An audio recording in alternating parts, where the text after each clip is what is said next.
Good morning, everybody, and this is your Euro USD setups for today. So oscillators on the 8 hour aren't really looking very kosher, and we do have this very strong zone of resistance that we're in. And granted, we've broken through it a couple of times. We've broken through it properly this week as well, but look at my oscillators here. So I'm not entirely convinced that the break is sustainable just yet, and we keep flirting with it, we keep coming back to it, so obviously there's something brewing here, and it's all related to when the Feds are going to cut interest rates. There's no clear direction yet, and that's why you're seeing this up and down. So when we get to the 3 hour,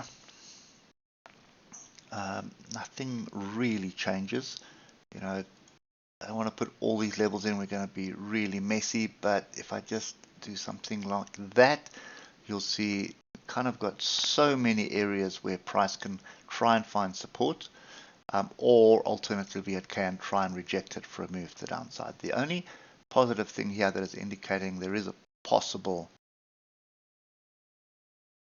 trend reversal or breakout of the sideways consolidation is this series of higher lows here.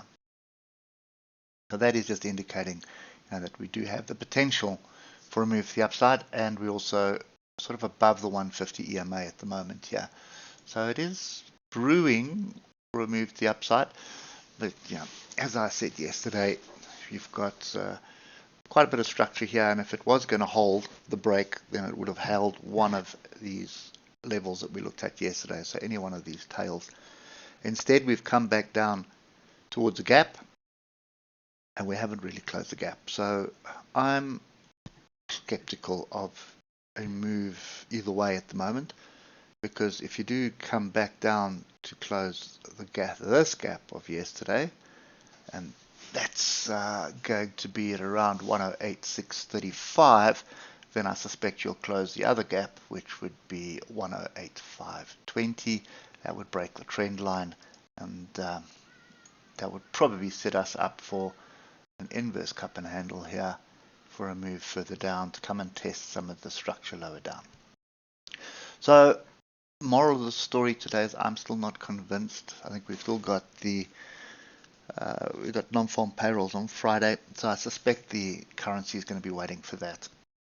And we do have a bit of data today and tomorrow as well, which may influence us.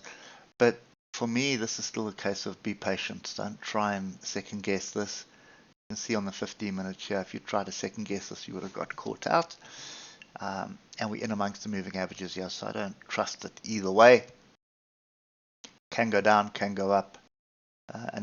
If you've got the time to watch this today, if you do get back above 108.850, come back and test it, then you have a long, and I would take profit as soon as I start seeing any kind of reversal brewing, so pin bars or inside bars, engulfing bars higher up. And the same is true to the downside here.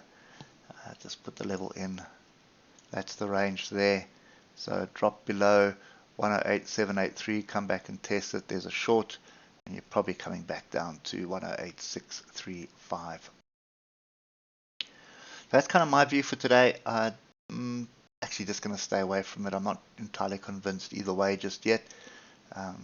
We are trying to build a base here on the daily with getting above the moving averages and getting through this weekly support. And in fact, if I go to the monthly, you'll see what I'm talking about. See how important this level is that we're at.